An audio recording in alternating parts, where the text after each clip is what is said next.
What happens when you release an apex predator into a giant rainforest vivarium?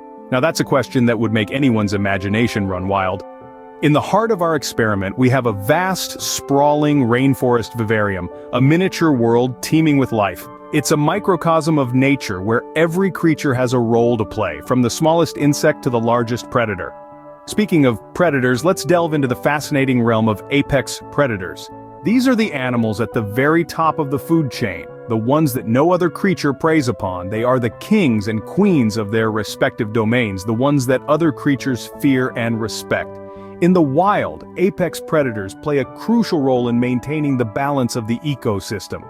They control the population of other species, preventing them from overrunning the habitat. They weed out the weak and the sick, ensuring that only the strongest survive and pass on their genes. In a way, they are nature's way of maintaining order and balance. So, what would happen if we introduced an apex predator into our giant rainforest vivarium? It's a fascinating question, one that we're about to explore. Will it upset the balance, leading to chaos and destruction?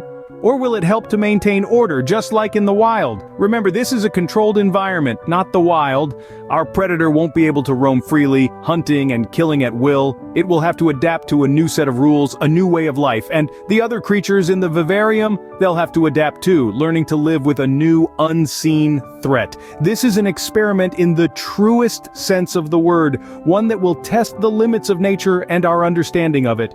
It's a glimpse into a world that most of us will never see, a chance to witness nature in its rawest, most primal form.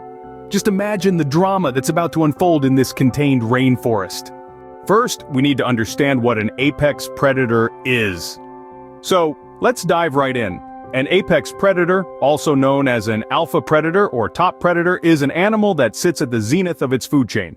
These formidable creatures have no natural predators in their habitat, which puts them at the pinnacle of their ecosystem.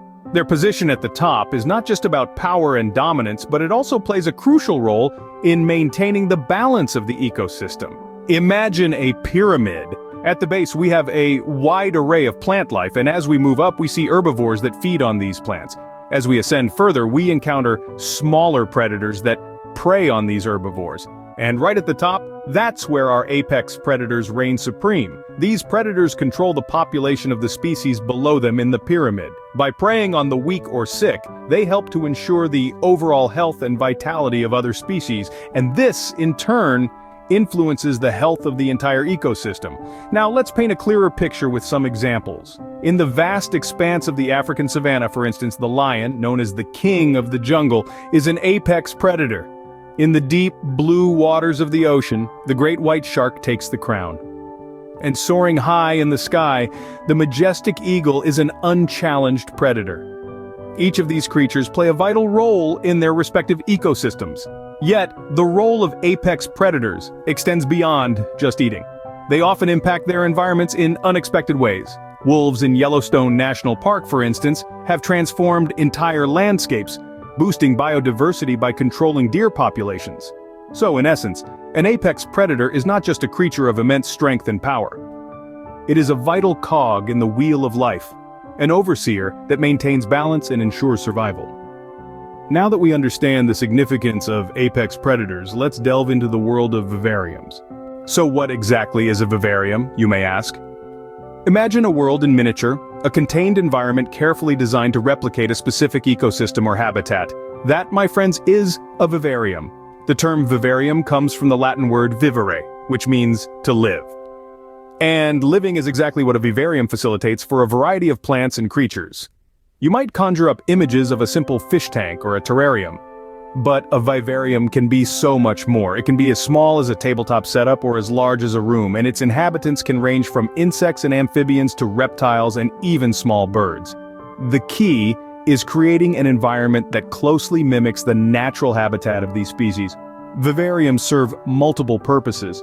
They're not just aesthetically pleasing, but they play a crucial role in scientific research and conservation efforts. By recreating certain habitats, scientists can study the behavior, life cycle, and interspecies interactions of various organisms in a controlled setting. For conservationists, vivariums are invaluable in breeding programs for endangered species and in educating the public about the importance of biodiversity. Now, our vivarium is a little bit special. It's a rainforest in miniature. Picture towering trees, lush undergrowth, a verdant canopy overhead, and a symphony of sounds from the myriad of creatures that call it home. It's a complex, dynamic environment teeming with life, from the smallest insect to our apex predator, each playing its part in the grand theater of the rainforest. But don't let the size fool you. Even though it's a scaled-down version, our Rainforest Vivarium is every bit as intricate and fascinating as its full-sized counterpart. It requires meticulous planning and maintenance to ensure it provides the right conditions for each inhabitant. Everything from temperature and humidity to light and food sources must be carefully controlled to mimic the natural environment as closely as possible. With that said, we have our stage set, the vivarium, and our main actor, the apex predator. Let's see how this grand experiment unfolds.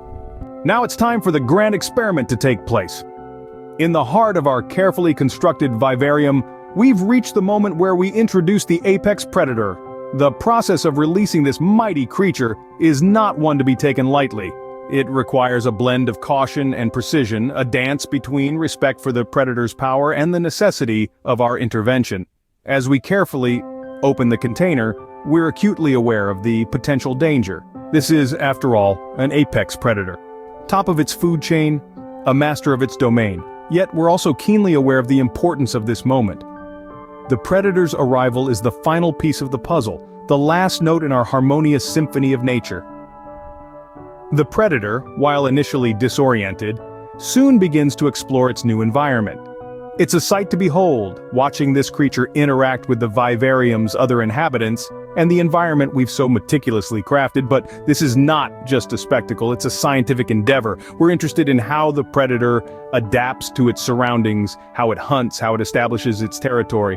We're looking for signs of stress or contentment, aggression or tranquility. These observations will help us understand the predator's behavior patterns and their impact on the ecosystem as a whole. The predator's introduction to the vivarium also serves as a litmus test for our creation.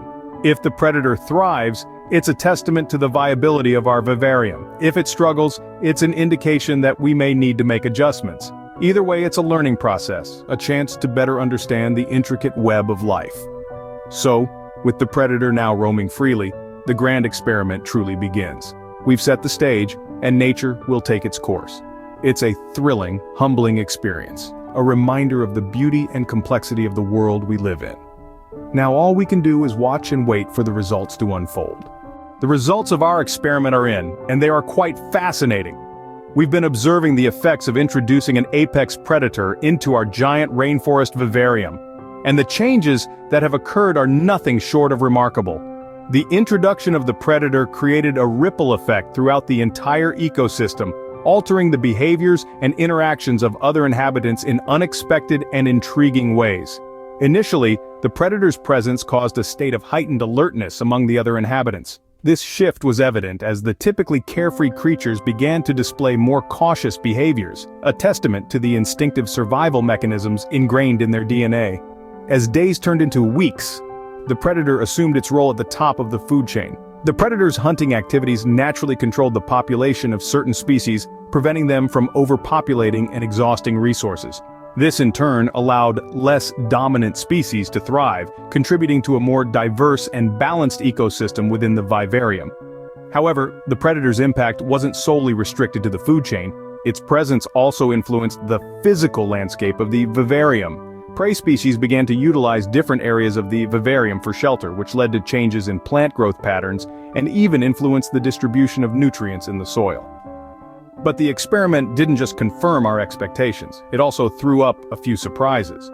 For instance, we observed that the predator displayed a certain level of intelligence and adaptability, altering its hunting strategies based on the behaviors of its prey. This level of behavioral sophistication is something that we hadn't anticipated. Through this experiment, we've gained a deeper appreciation for the complex interplay that exists within natural ecosystems. It's a stark reminder that every creature, from the smallest insect to the most formidable predator, plays a crucial role in maintaining the delicate balance of nature.